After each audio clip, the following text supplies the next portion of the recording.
Hey out there. So we're back in the yoga room. That's Sarah finishing up her little routine. And what I'm going to do is show you how to get your pelvis moving in some common yoga moves.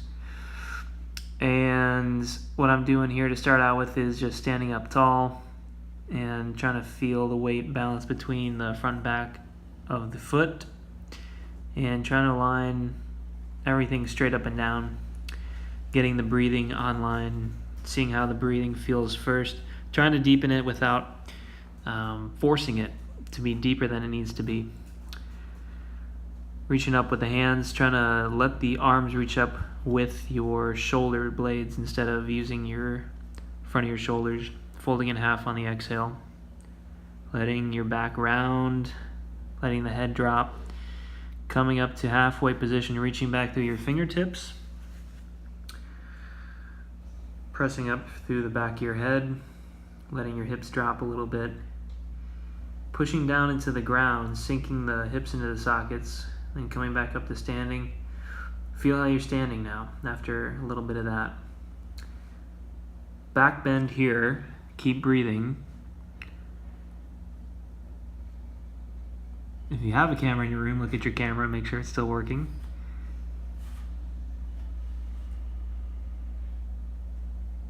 Bend your knees a little bit.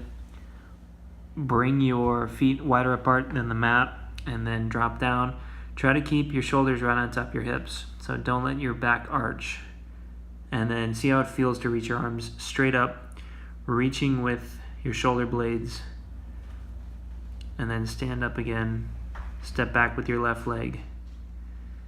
So as you reach back with that leg behind you, your pelvis is going to try to roll into anterior rotation on the left. So you use your core to bring that pelvis back into, it's like you're just balancing it a little bit. So you're not allowing the back to arch totally. But that pelvis on the right side, on your standing leg in the front, that pelvis wants to dip under. So what you're doing is kind of trying to oppose the motion that your pelvis wants to do so that your body stays open, doesn't just clam up at the end of its ranges of motion. Bending in half, reaching through the fingertips. A little bit of strength in the mid-back. The back foot spins flat now. Setting up for Warrior 2. Arms reach straight ahead. Letting the weight sink into your front leg.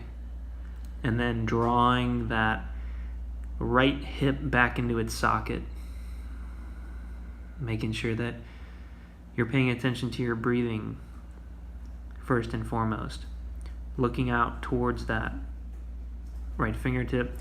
Squeeze the palms and then release, squeeze, exhale, and then inhale. This feels good to feel that contrast when your whole body's squeezing. Now, with your pelvis here, you can be opposing the motions. One side is, as it tries to tuck under naturally, you want to lengthen through that sit bone. But as with the other side, if that left pelvis wants to anteriorly rotate, try to gently tuck it under by pulling your core in. So we've got all these different degrees of freedom on the left and right sides of the body in this Warrior 2 Virabhadrasana B position. Shoulders roll back. Try to hook those arms onto the back and lengthen through those fingertips. This one, my right wrist is looking a little lazy. So then when you get tired, just kind of straighten your leg up out of that and then go right back into it. Now setting up for triangle. So the back foot tilts in about 10 degrees, and then you lean your whole trunk towards the front right leg, reaching up with the left arm. Rotate your head and look up at that left hand. So what you're doing with the pelvis here is as your right pelvis tries to tuck under, keep that sit bone lengthening.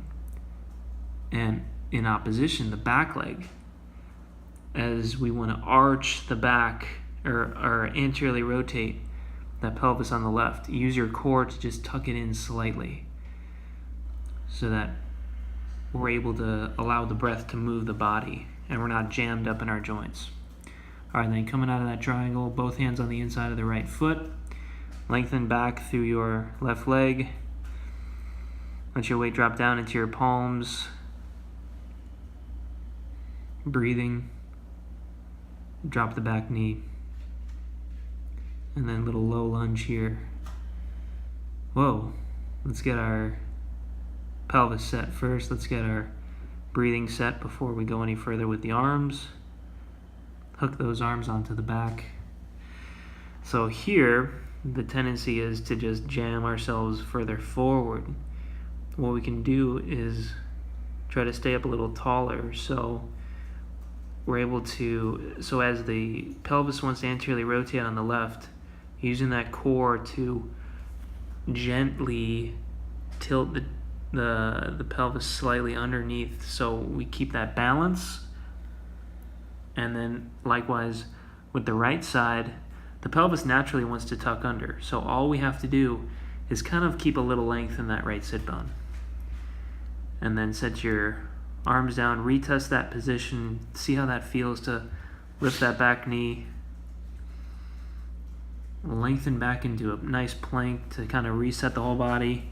I like to activate the whole body in a plank when we're done with a stretch. And go for a push-up or 2 or 3.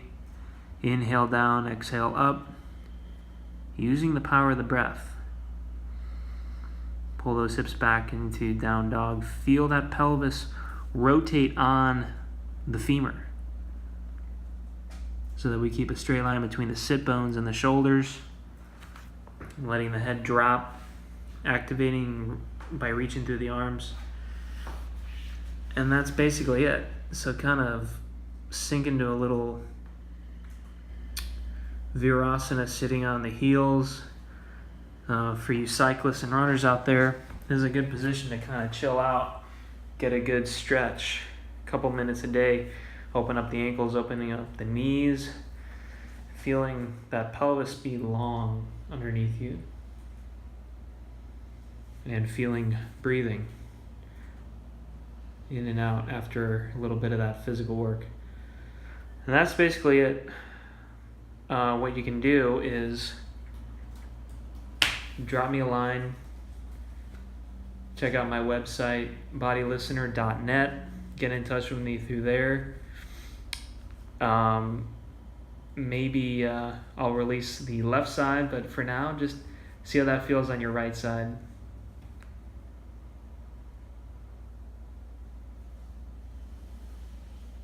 Coming into a little child's pose without collapsing, keeping the body long.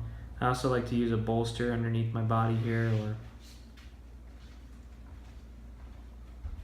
put the arms underneath the forehead, and that's it. So take care for now, and we'll see you back here again soon. Check me out, bodylistener.net. See ya.